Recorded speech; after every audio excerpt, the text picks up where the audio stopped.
A great deluge. A great deluge nearly wiping out every living thing on our planet's surface. Cosmic battles waged over the skies of Germany. Geological cataclysms threatening the future of humanity. For centuries, mankind has faced almost every calamity imaginable. But are we truly at the mercy of natural forces? Or is there an even higher power at work? The aliens that apparently created us had the ability and the desire to keep human beings disunited. They can control us, and we cannot control them. That makes us a second-class species. If anything, they may be more violent than we are. Millions of people around the world believe we've been visited in the past by extraterrestrial beings. What if it were true? Did ancient aliens really help shape our history? If so, were they out to control us, to exterminate us, or to prepare us for the future? Tortuguero, Mexico. Within this archaeological site lie the ruins of a Maya city that once thrived from 250 to 900 AD. Among the many artifacts discovered here are examples of Maya script, also known as Maya hieroglyphs, a fully developed written language. In April 2006, Mayanist scholar David Stewart deciphered inscriptions found on what's known as Monument 6. Researchers believe the translated text provides further proof that the Maya long count calendar would end on December 21, 2012. According to Maya tradition, the gods will return on that date, and you can read, Chilam Balam will descend with glory, God Bolon Yokte. Bolon Yokte was one of the Maya creator gods who endowed humans with intelligence. The ancient Mayans were attuned to higher wisdom and knowledge, and their forecast of December 21, 2012, the winter solstice, as a major marker in Earth's age, was a true insight into what was coming. It signified a transition into a new age. The Maya civilization, established as early as 2000 BC, produced highly advanced architecture, agriculture, mathematics, and astronomy. But ancient astronaut theorists believe the amazing accomplishments of the Maya may be due in part to contact with early extraterrestrials. They argue that the ultimate proof lies in the creation of the Maya calendar. Scholars agree upon one date when the calendar allegedly started, and that was August 11th, 3114 BC. In 3114 BC, the Maya did not even exist. So what compelled them to start their calendar in 3114 BC? According to the Chilam Balam book, which is the book of the jaguar priests, at that time, the road to the stars descended from the sky, and the 13 and 9 gods came to earth. Right there, we have a direct reference to someone who arrived from outer space. The Mayans were one of the civilizations that reported a very strong extraterrestrial presence. Their alien gods were deeply involved in their society and sciences. The thought here is that maybe this is a prophecy that was put there by the aliens through the Mayans in this calendar, that the world was going to end in the year 2012. Apocalypse. Apocalypse. Armageddon. The end of days. Embedded in numerous ancient cultures and religions around the world is the idea that civilization as we know it will come to a tumultuous end. Such apocalyptic beliefs are the driving force behind the final chapter of the Judeo-Christian Bible, called the Book of Revelation. According to the text, an angel of God appeared to the Apostle John on the island of Patmos and shared with him visions of the future, that God would return in end times to pass judgment on all humanity. The Book of Revelation tells the future of mankind, where angels appear over the earth, and the angel will punish mankind. Earthquakes, thunderstorms, gigantic blocks, and catastrophes on Earth. Further evidence of a prophesied apocalypse was found in 1947 in arid caves high above the Judean desert. Archaeologists discovered nearly 900 documents believed to be written in the time of Jesus. They are the Dead Sea Scrolls. Among them is one called the War Scroll, which spells out in chilling detail a future apocalyptic war between the forces of light and darkness. The Dead Sea Scrolls talk about the war between good angels and bad angels. Invariably, in almost every ancient literature, you end up with these cosmic fights between the forces of good and the forces of evil. The idea that the gods have different factions and they fight against each other has sometimes given rise to ideas like maybe there was an ancient war between alien factions visiting the Earth. That would have provided the visual imagery and the basic ideas for some of the ancient mythology. In Judeo-Christian and Islamic tradition, there's an idea that there will be some kind of final warfare when God defeats Satan once and for all. That's been interpreted by some people to say that the aliens will come back and they'll fight it out again, one final time. But have these warnings of imminent war on Earth actually come from God, or could they have originated from somewhere else? And if the forewarned apocalypse were to occur, might it simply be part of a recurring cycle of natural phenomena? Natural cataclysms or alien influence. The Toba supervolcano, Indonesia. 75,000 years ago, this massive volcanic lake erupted, triggering a major climate change that nearly obliterated mankind.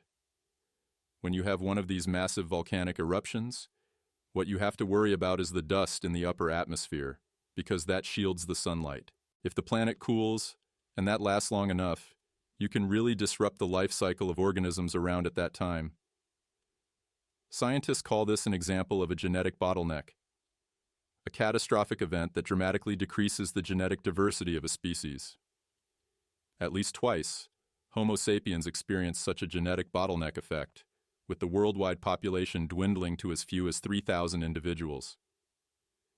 Around the world, the same patterns of history just keep repeating themselves over and over again. Behind that pattern, we continue to see possibly an alien influence causing some of these events to happen. Flood stories are really very interesting. You find them in the Bible. What they all say is that this extraterrestrial race, the angels, the gods, whatever you want to call them today, they basically just got tired of humanity. They became noisy, rebellious, and it was just time to wipe them out. It's very possible that the aliens decided that in order to cleanse the planet, they needed to do things of huge magnitude, like the flood that the Bible talks about as Noah. God came down to him and said he was going to punish mankind. But Noah, you are good, and I want you to build this massive ark and collect all these animals, male and female, and you put them in this boat, and you float away, and you start all over again. When we come to the Bible, and we see Noah, we find that he somehow knows the future, whereas nobody else on earth seems to know this. Specifically, he has been given blueprints somehow, a device whereby he can survive this catastrophe. Now that is something very specific which singles Noah out as being a person who might have had exposure to ancient aliens. Maybe the extraterrestrials created some type of catastrophe, but it's also possible that the flood itself was a natural disaster, and extraterrestrials warned the local population about this impending massive flood.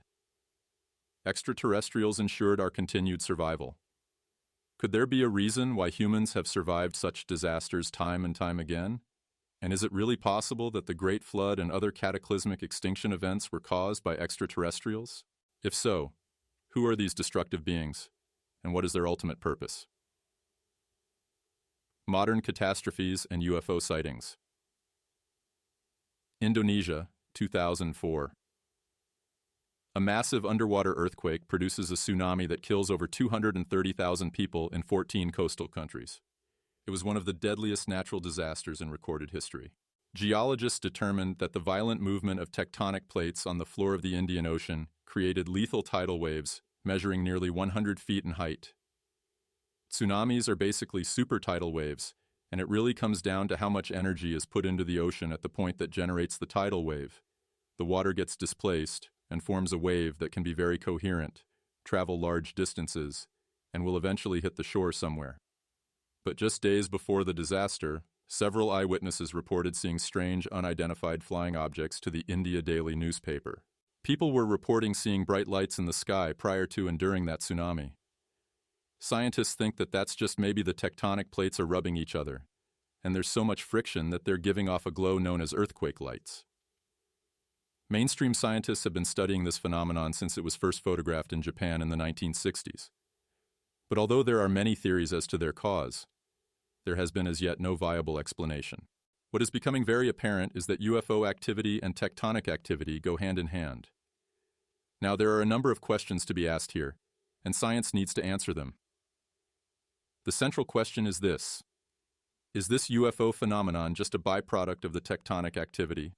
Iceland, April 2010. one of the country's largest volcanoes erupts for the first time in nearly 2 centuries. In the aftermath of the blast, Sky News captured footage of an unusual V-shaped flying object among the plume of smoke and ash. A lot of video material was taken of this volcanic eruption, and some of it clearly shows enormous objects hovering roughly around the volcano. This object is clearly under intelligent control, and from what we see on the video, it's also apparent that these aren't birds, as some skeptics have been trying to argue. According to scientists, volcanic eruptions are natural events that occur when rocks deep within the earth become so hot they melt and form magma. Basically, you build up a lot of pressure in the magma at the location where the volcano is, and it reaches a point where it can release. Then that magma, along with hot gases and lava, all erupt out through the top. Still, some researchers believe there is a high correlation between catastrophic events and the appearance of UFOs. The fact that we have UFOs before and sometimes during these events, whether tsunamis or earthquakes, clearly shows that something is present. Now the question is, are they just monitoring it, or are they actually somehow involved with it? Are they causing it? Is there a way that you can trigger a volcano, for example? Let's say it's sort of on the verge anyway. Is there something you can do technologically to either trigger it or to make it worse? We don't know. We just see this apparent foreknowledge of an event like that happening. The UFO shows up. The event happens. According to ancient astronaut theorists, alien spacecraft have been spotted at or near the sites of so-called natural catastrophes since ancient times. But why? Is it possible extraterrestrials are merely curious about geologic events on Earth? Or could there be another, perhaps more sinister motive for their interest? Historical accounts of cosmic battles. April 14, 1561, Nuremberg, Germany. Citizens awoke at dawn to the spectacle of cylindrical objects appearing in the sky, from which red, black, orange, and blue discs emerged. According to eyewitness accounts reported in the Nuremberg Gazette, tubes resembling cannon barrels also appeared, and the objects began to fight one another. After about an hour of battle, the entities seemed to catch fire and fell to earth, where they turned to steam. 5 years later, Austrian architect Hans Glaser created a woodcut detailing what he observed during the famous event. In that woodcut and in the eyewitness reports, we actually see UFOs in battle. They were reported actually fighting each other, shooting each other down. If you look at the bottom right-hand corner of the woodcut, you'll actually see a couple of circles on the ground giving off smoke. They've obviously crashed. They've been shot down. That is very interesting because it shows that the pattern of aggression among the UFOs has been going on for a long time. To some ancient astronaut theorists, the 540-year-old woodcut is evidence of an alien cosmic war. In fact, they claim similar hostile events have occurred in human history for millennia. The evidence from the record, from eyewitness testimony, shows a connection between UFOs and a thinning effort where there is apparently a wanton intention to wipe out or thin out the human race. For example, during the plague years, there were a lot of UFO reports about bright lights in the sky that were spreading gas, and people were reporting that these gases were actually the cause of the plague. But could there really be a connection between eyewitness accounts of alien space wars and the recent sightings of UFOs during Earth's so-called natural catastrophes? And is there any proof that alien visitors are involved in creating cataclysmic events in a sinister effort to control or thin out Earth's population? Perhaps the answer can be found in Florence, Italy, among the diaries and secret papers of one of the world's most brilliant and mysterious men, Leonardo da Vinci. Leonardo da Vinci and alien influence. 2005, Florence, Italy. Beyond a hidden staircase in the Santissima Annunziata convent, researchers from Italy's Military Geographical Institute discover the secret workshop of Leonardo da Vinci. He was the true archetypal Renaissance man, brilliant painter, brilliant inventor, brilliant poet, ambidextrous, could write with his left hand and his right hand at the same time, wrote backwards instead of forwards. Very interesting guy. Though da Vinci is renowned for his public paintings like the Mona Lisa and The Last Supper, ancient astronaut theorists are more intrigued by his private notebooks that contain sketches of futuristic military technology. including machine guns, tanks, helicopters, and even submarines. It clearly seems that Leonardo da Vinci was privy to a series of secrets that had been handed down for many, many thousands of years. Da Vinci may also have actually been contacted by human-like extraterrestrials who either spoke to him in person or perhaps telepathically and inspired him to do so many different things. We do know, for example, that one of his inventions was a circular car. Looks kind of like a UFO. Now, he's also into inventing weapons. And did that come from the fact that UFOs demonstrated some aggressiveness? And did some of that maybe in some way rub off on him? Were they trying to give him weapons that could be used to destroy life on Earth? That could have been possible. But if Leonardo da Vinci did have knowledge of advanced weaponry, might he have learned of it through observation and study? Or was this knowledge given to him by another, perhaps extraterrestrial source? There is this Book of Prophecies, which is a very rare book, and in there are some descriptions that could indicate some type of extraterrestrial visitation. There are references in which Da Vinci himself says that he's had these encounters, these visions of God and angels. And of course, according to the ancient astronaut hypothesis, that wasn't God, it wasn't angels, they were extraterrestrials. Is it possible that over the centuries, extraterrestrials have been partnering with human collaborators, human beings entrusted with the kind of advanced scientific knowledge that would allow mankind to leap over centuries of normal intellectual evolution? To ancient astronaut theorists, the fact that mankind went from the horse and buggy to the moon in less than 100 years makes such a notion not only possible, but entirely probable. In our development, all of a sudden we've made a quantum leap. We were sitting in caves munching on bananas, and the next thing we do is we're building pyramids virtually overnight. That quantum leap can be explained with a direct extraterrestrial intervention in our past. The visitors are the ones who are revered as gods, who seem to come on flying shields or silver boats, or any of the various descriptions of extraterrestrial technology that you see in these ancient legends. And they consistently are trying to cultivate humanity in a direction that is beneficial for everyone. Influence on modern science and technology. There are many who believe extraterrestrial visitors might have provided intellectual inspiration to men like Albert Einstein, whose theories of relativity opened the door for the possibility of future travels through space and time, J. Robert Oppenheimer, whose research in the field of theoretical physics resulted in the development of atomic weapons, and Wernher von Braun, whose innovations in advanced rocket technology led to the modern-day space program. When we look into the lives and motivations of someone like von Braun and why he wanted to take mankind into outer space, we're confronted with the fact that he was absolutely convinced that we had gone there before, or that an ancient civilization had come from there to us. These people were motivated, and specifically, they wanted to take us to space because they were convinced that somehow they would find something which would completely change planet Earth. Then there is Nikola Tesla, whose experiments with electricity led to everything from satellite technology and robotics to what some would term a death ray. The Tesla death ray, Tesla said, could annihilate an army of 100,000 soldiers at once and could melt an aircraft engine from 250 miles away.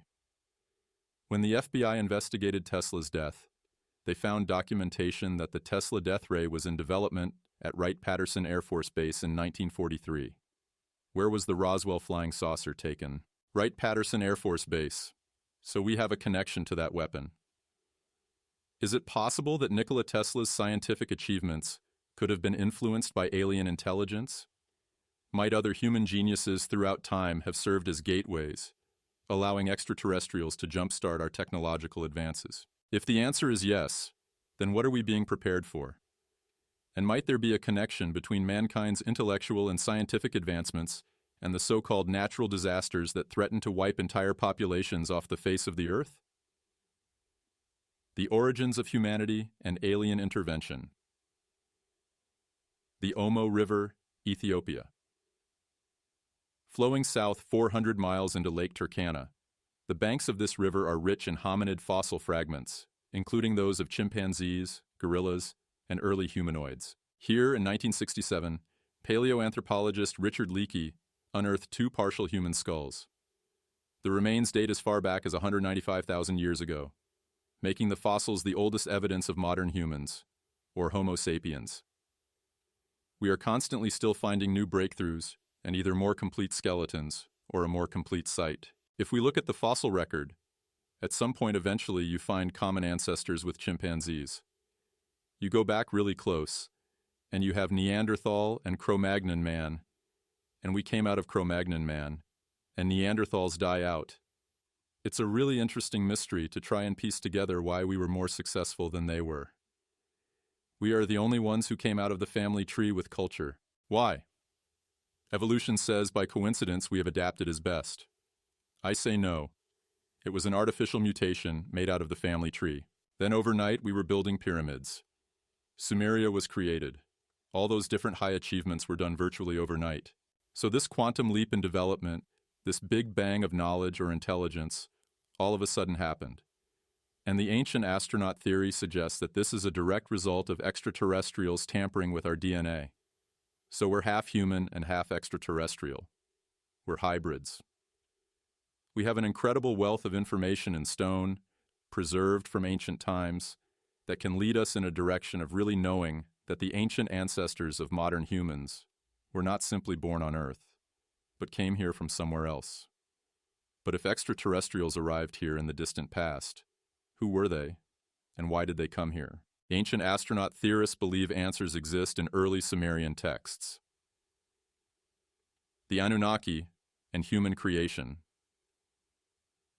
In 1849, British archaeologist Austen Henry Layard discovered 22,000 clay tablets in the ancient Sumerian city of Nineveh, in an area now known as Iraq. The tablets contain cuneiform script, believed to be the earliest writing system, created by the Sumerians 6,000 years ago. Author Zechariah Sitchin spent more than 30 years translating the Sumerian clay tablets. In his 1976 book, The 12th Planet, Sitchin claims the cuneiform texts describe an alien race named the Anunnaki, who came to Earth from an undiscovered planet in our solar system beyond Neptune called Nibiru. They explained to the Sumerians that through their own rise to a technological culture, they damaged their atmosphere, and they came here seeking gold and precious elements to repair their planet's dwindling atmosphere. According to Sitchin, the Anunnaki first visited Earth 450,000 years ago during the age of Neanderthals, and they created Homo sapiens through genetic engineering to produce a species to work and mine precious minerals for them. Our forefathers believed that they were gods, and they were here on purpose. They wanted to make our primitive generation of that time intelligent. They wanted to plant curiosity into our brains, and we became more developed in technology, in astronomy, in every field. That's what they wanted. The question is why. When you look at the ancient creation stories, you find that what they said about our position as Homo sapiens is that we were created to be a slave race or a work race. According to Sitchin's interpretation of the ancient tablets, the human civilization in Sumer was set up under the guidance of the Anunnaki.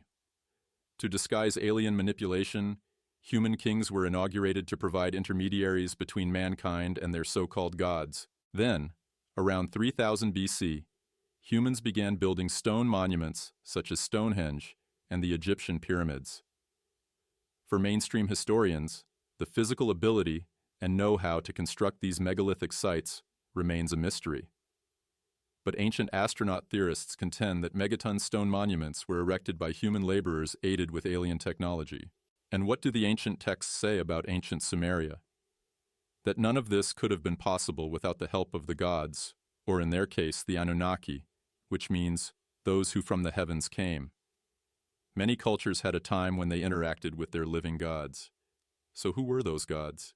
In my mind, they were misrepresented advanced extraterrestrials, and they brought forth the technology to build the monuments we see, such as Giza, or all across Bolivia, Peru, and South America.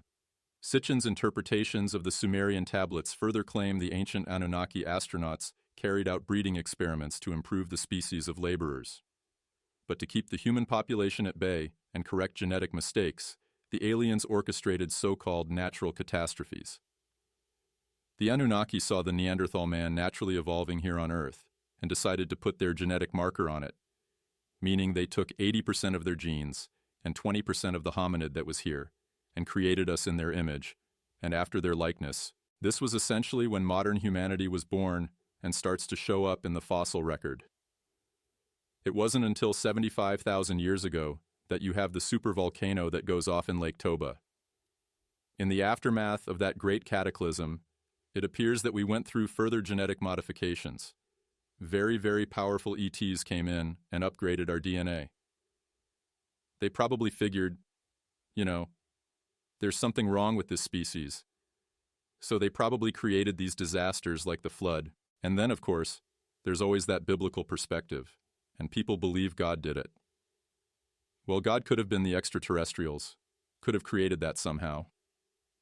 It's very possible and very likely that in order to eradicate a species that they may have genetically altered themselves and screwed up with, they needed to get rid of them and start all over again. The ultimate proof for the ancient astronaut theory will not be in a megalithic site. It won't be finding a crashed spaceship, but it will be found deep within our genes. And that is exactly what the ancient texts are saying, that we were created in the image of the gods. Though more than 20,000 genes have been identified in the human genome, scientists worldwide have only begun to understand the origins of man.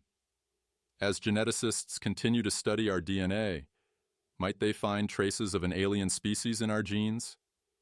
And if Homo sapiens were genetically engineered by aliens, might they have continued to shape our existence? Modern warnings and alien agendas. Elbert County, Georgia. 4. 18-foot-tall granite stones form a mysterious monument some call the American Stonehenge. Engraved in the giant stones in 12 languages are 10 guides or commandments suggesting how to rebuild civilization after the apocalypse. Known as the Georgia Guidestones, the monument was built in 1979 by an unknown man going by the pseudonym R.C. Christian.